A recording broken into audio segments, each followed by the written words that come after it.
আমরা অনুমান করতেছি রাতের শেষের দিকে অথবা কালকে ভোরের দিকে এটা মহাবিপদ সংকেত পর্যায়ে পৌঁছতে পারে। তো সুতরাং আমরা এখন থেকে নিরাপদ আশ্রয় নেওয়ার জন্য এবং সার্বিক পরিস্থিতিকে মোকাবেলা করার জন্য আমরা মাঠে আছি। তারপরে যখন যেটা প্রয়োজন হবে আমরা যদি সেই জন্য আমরা সমস্ত প্রশাসন, আমাদের কর্মী বাহিনী, স্বেচ্ছাসেবকরা প্রস্তুত রয়েছে। এটা ধরেন আগামীকাল ভোর থেকেই এটার প্রাথমিক পর্যায়ে আঘাত শুরু হবে।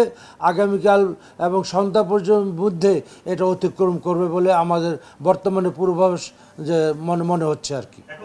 এখনকার গতিবেগ আমাদের 60 থেকে 88 কিলোমিটার এবং এটা যখন ভোরবেলা এটা মহাবিপদ সংকেত দেখা দিবে তখন এটা 110 থেকে 130 কিলোমিটার পর্যন্ত এটা হতে পারে এবং 8 থেকে 10 ফুট পর্যন্ত প্লাবিত হতে পারে এবং যদি ওই সময় জোয়ার থাকে এটা আরও বাড়তে পারে। এখন আমাদের মংলা পোর্ট এবং আমাদের পায়রা পোর্ট থেকে 365 কিলোমিটার দূরে রয়েছে, মংলা পোর্ট থেকে 405 কিলোমিটার দূরে রয়েছে এবং এটা 16 থেকে 17 মাইল বেগে ধেয়ে আসছে সামনের দিকে।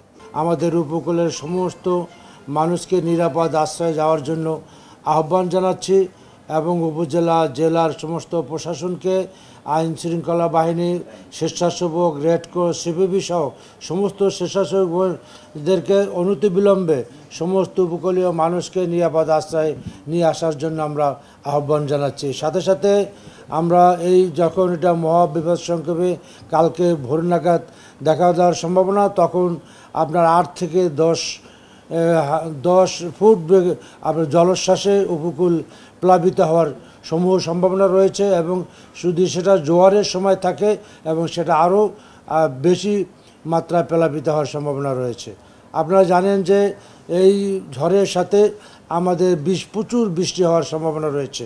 প্রায় 24 ঘন্টায় 300 মিলিমিটার বৃষ্টি হওয়ার সম্ভাবনা রয়েছে। তাতে আমাদের পার্বত্য অঞ্চল, পাহাড়ি অঞ্চল ল্যান্ডস্লাইড দেখা যাওয়ার সম্ভাবনা। সুতরাং আমাদের যারা পাহাড়ি অঞ্চলে কক্সবাজার সহ চিটাগাং সহ যে সমস্ত পাহাড়ি অঞ্চল রয়েছে সেখানে আমাদের যাতে ল্যান্ডস্লাইড ব্যাপারে আমাদের এখনই সতর্কতা ব্যবস্থা নেওয়ার জন্য স্ব প্রতিষ্ঠানকে এবং স্ব এলাকার প্রশাসনকে আমরা আহ্বান জানাচ্ছি। সাথে সাথে আমরা বিভিন্ন সিটি কর্পোরেশন, পৌরসভা সহ শহর অঞ্চলে জলাবদ্ধতা দেখা যাওয়ার সম্ভাবনা দিয়েছে, যেহেতু এখানে প্রায় 300 মিলিমিটার বৃষ্টি হওয়ার সম্ভাবনা। সুতরাং সমস্ত পৌরসভা, সিটি কর্পোরেশনকে জলাবদ্ধতার ব্যাপারে এখন থেকে প্রয়োজনীয় ব্যবস্থা নেওয়ার জন্য আমরা পরামর্শ দিচ্ছি। এক কথায় আমরা বঙ্গবন্ধু কন্যা জননেত্রী শেখ হাসিনা প্রতিনিয়তই আমাদেরকে এই ব্যাপারে পরামর্শ দিচ্ছেন এবং তার নেতৃত্বে এবং তার পরামর্শে আমরা ঘূর্ণিঝড় রেমাল মোকাবেলা করার জন্য আমাদের দুর্যোগ মন্ত্রণালয় এবং তার সমস্ত প্রশাসন, এখানে ফায়ার সার্ভিস, আবহাওয়া অফিস সহ এর সাথে সংশ্লিষ্ট সবাই আমরা সেই গতকাল থেকে আমরা দিন রাত্রে কাজ করতেছি।